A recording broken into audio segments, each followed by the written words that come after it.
மனைவியை விவாகரத்து செய்தேனா? திருச்சி டிஐஜி வருண்குமார் போட்ட முக்கியமான பதிவு.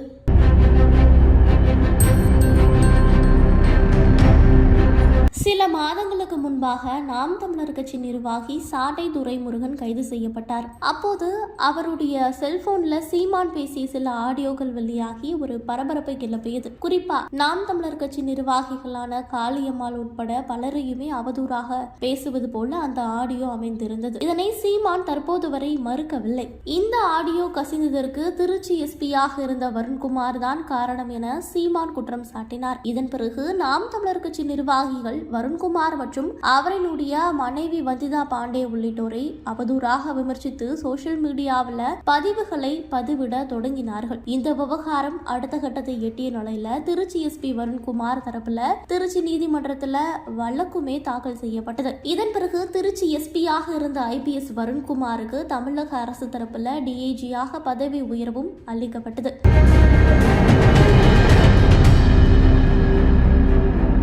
இவர் திருச்சி டிஐஜியாகவும் இவரின் மனைவி வந்திதா பாண்டே திண்டுக்கல் டிஐஜியாகவும் பணியாற்றி வந்தார்கள். சில நாட்களுக்கு முன்புதான் திண்டுக்கல் டிஐஜியாக பணியாற்றி வந்த வந்திதா பாண்டே மத்திய அரசு பணிக்கு மாற்றப்பட்டார். மத்திய அரசின் இளைஞர் விவாகரத்து துறை இயக்குநராக நியமனம் செய்யப்பட்ட அவர் அடுத்த அறிவிப்பு வரும் வரை மத்திய அரசு பணியிலேயே தொடர்வார் எனவும் அறிவிக்கப்பட்டது. இந்த அறிவிப்பு வெளியாகி 10 நாட்கள் ஆகும் நிலையில சோசியல் மீடியாவில் மீண்டும் ஒரு தகவல் அதிகமாக பரவி வருகிறது. அதுல திருச்சி டிஐஜி வருண்குமார் தன்னுடைய மனைவி வந்திதா பாண்டேவை விவாகரத்து செய்துவிட்டதாக ஒரு பதிவுகள் வெளியாகி இருக்கிறது. ஆனால் அடுத்த சில நிமிடங்களிலேயே இந்த தகவலில் எந்த உண்மையும் இல்லை என்றும் உறுதி செய்யப்பட்டது. தற்போதுதான் இந்த விவகாரம் தொடர்பாக திருச்சி டிஐஜி வருண்குமார் தன்னுடைய வாட்ஸ்அப்ல ஒரு ஸ்டேட்டஸ் வைத்துள்ளதாக சொல்லப்படுகிறது. அதுல திரள் நிதி திருடன் எந்த அளவிற்கு சென்று விட்டான் என்று பாருங்கள் மக்களே. பார்க்கவே பரிதாபமான நிலைக்கு தள்ளப்பட்டுள்ளான். மைக் முன்பு புலி, மற்ற இடத்தில் எலி.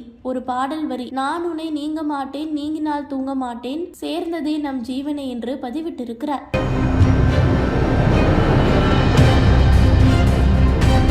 இதன் மூலமாக விவாகரத்து செய்தியை முற்றிலுமாக வருண்குமார் நிராகரித்து தற்போது பதிலடி கொடுத்துள்ளார். அதாவது IPS தம்பதியான வருண்குமார் வந்திதா விவாகரத்து என சமூக வலைதளங்கள்ல பரவிய நிலையில நாம் தமிழர் கட்சியினரால் வதந்தி பரப்பப்படுவதாக வருண்குமார் தற்போது பதிலடி கொடுத்துள்ளார்.